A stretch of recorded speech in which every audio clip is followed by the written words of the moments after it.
Nothing new. Just the usual. Touchdown. Your Honor, if the court permission. Never seen him do that before. Me either.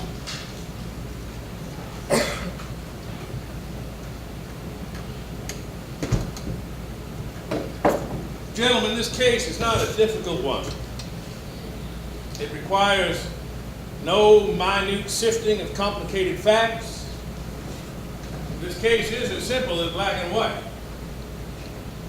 The state has not produced one iota of evidence that the crime Tom Robinson is charged with ever took place.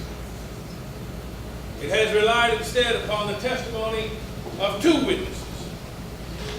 Witnesses whose testimony has not only been called into serious question on cross-examination, but has been flatly contradicted by the defendant. I have nothing but pity in my heart for the chief witness for the state. But my pity does not extend to her putting a man's life at risk, and this is what she has done. Done in an effort to get rid of her own guilt. I say guilt because it was guilt that motivated her. She committed no crime, but she broke a rigid code of our society, a code so severe that whoever breaks it is hounded from our midst as unfit to live with. She is the victim of cruel poverty and ignorance. But she knew full well the enormity of her offense, and she persisted in it. She persisted, and as a result, she did something that every child has done. She tried to put the evidence of her guilt away, out of sight. Now, what was the evidence? Not a stolen toy to be hidden.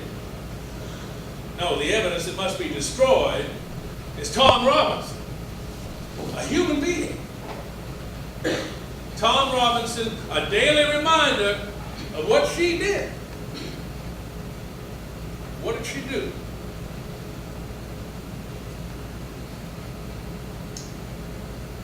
She tempted a Negro.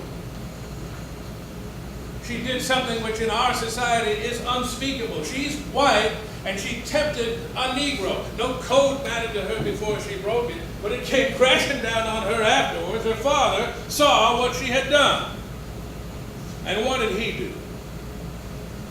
Well, there is circumstantial evidence to the effect that Mayella Ewell was beaten savagely by someone who led almost exclusively with his left hand. Damn you, Ted! No! And then Mr. Ewell swore out a warrant, no doubt signing it with his left hand.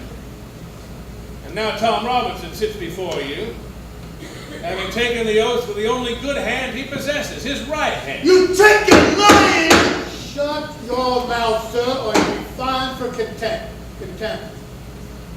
And so, a quiet, respectable Negro man who had the unmitigated temerity to feel sorry for a white woman on trial for his life. He's had to put his word against his two white accusers. I need not remind you of their conduct in this court, their cynical confidence that you gentlemen would go along with them on the assumption, the evil assumption, that all Negroes lie, that all Negroes are basically immoral, an assumption one associates with minds of their caliber. But you know the truth. And the truth is, some Negroes lie, and some Negro men are not to be trusted around women, black or white. And so with some white men. This is a truth that applies to the human race and to no particular race.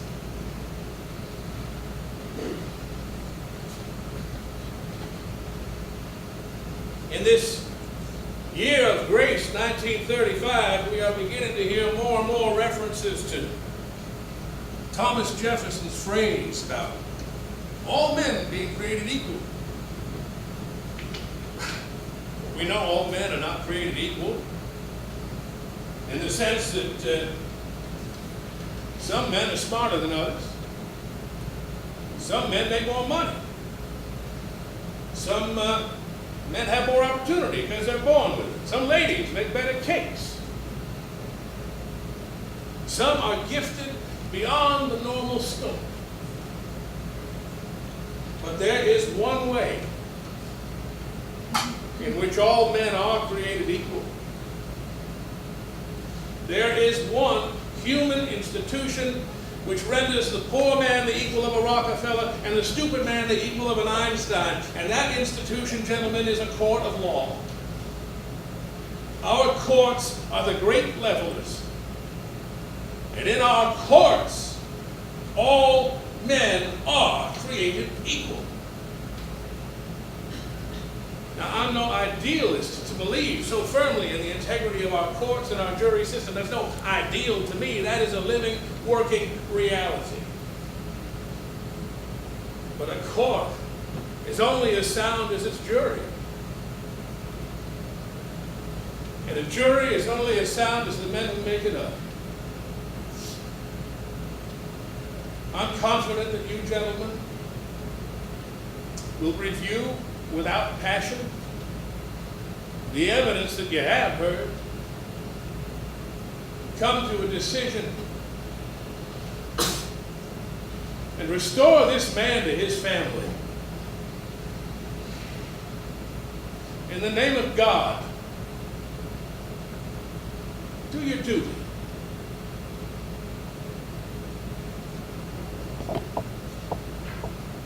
In the name of God, believe him. Did he say something else as he was walking back?